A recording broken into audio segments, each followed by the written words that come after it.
Data terkini mendedahkan secara purata setiap individu di Malaysia menghasilkan lebih 100 kg plastik dalam setahun. Lebih mengejutkan, sisa plastik ini berada semula dalam badan manusia. Bagaimana situasi itu boleh berlaku? Ikuti perincian khas disediakan wartawan Azim Zikri Abdul Halim bersempena Hari Alam Sekitar yang disambut seluruh dunia esok. Plastik, plastik dan plastik.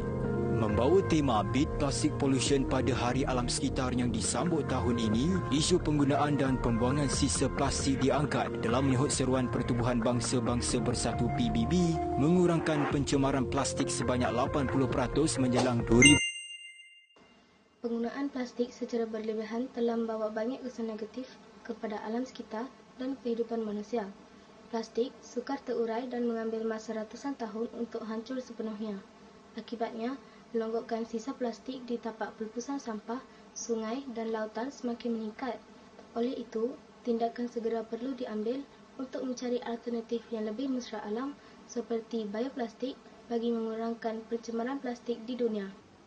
Projek ini menyokong Sustainable Development Goals iaitu SDG 12 dan SDG 13 melalui penggunaan bahan mesra alam.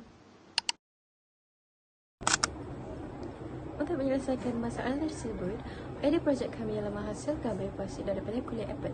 Kulit apel biasanya dibuang sebagai sisa makanan, tetapi ia sebenarnya dapat digunakan untuk menghasilkan produk yang lebih mesra alam seperti bioplastik. Bioplastik ialah plastik yang diperbuat daripada bahan semula jadi dan ia juga dapat terurai dengan lebih cepat berbanding plastik biasa. Melalui projek ini, penggunaan plastik biasa dapat dikurangkan.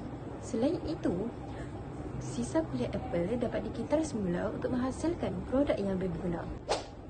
Assalamualaikum dan salam sejahtera. Saya merupakan Cikgu Nur Azidah binti Ibrahim iaitu guru pembimbing bagi projek inovasi bioplastik menggunakan kulit apel. Pada pandangan saya, projek ini sangat relevan dengan cabaran dunia masa kini kerana ia menyokong SDG 12 dan juga SDG 13.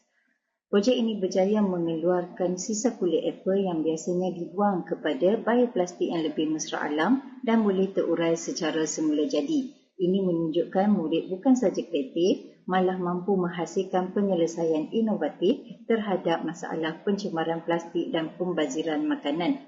Kekuatan projek ini ialah menggunakan bahan yang mudah diperoleh, kos yang rendah serta potensi untuk dikembangkan sebagai alternatif kepada plastik biasa.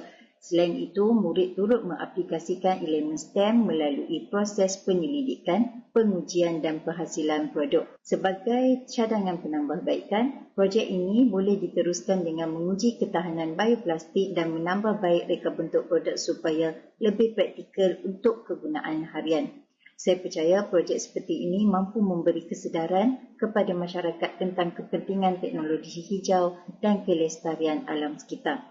Tahniah kepada semua ahli kumpulan atas usaha dan komitmen yang sangat baik. Semoga projek ini menjadi inspirasi kepada lebih banyak projek inovasi pada masa hadapan. Terima kasih. Kupaskan beberapa biji buah apel dan terhasillah kulit apel. Kisarkan kulit apel dan masukkan sedikit air.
Letakkan satu sudu kecil serbuk agar-agar.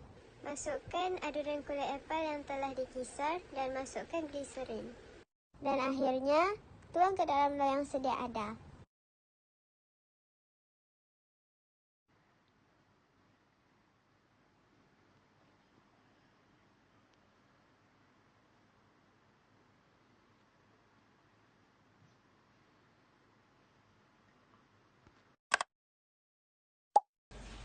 Projek ini penting kerana ia dapat membantu mengurangkan pencemaran plastik di dunia. Dengan menghasilkan bioplastik daripada kulit apel, penggunaan bahan semula jadi dapat ditingkatkan dan jumlah sisa plastik dapat dikurangkan. Kesimpulannya, jika projek ini berjaya dikembangkan, bioplastik daripada kulit apel mungkin boleh dijadikan sebagai beg plastik atau pembungkusan makanan pada masa hadapan. Ini akan memberi kesan yang lebih positif kepada alam sekitar dan membantu generasi yang akan datang hidup dalam persekitaran yang lebih sihat.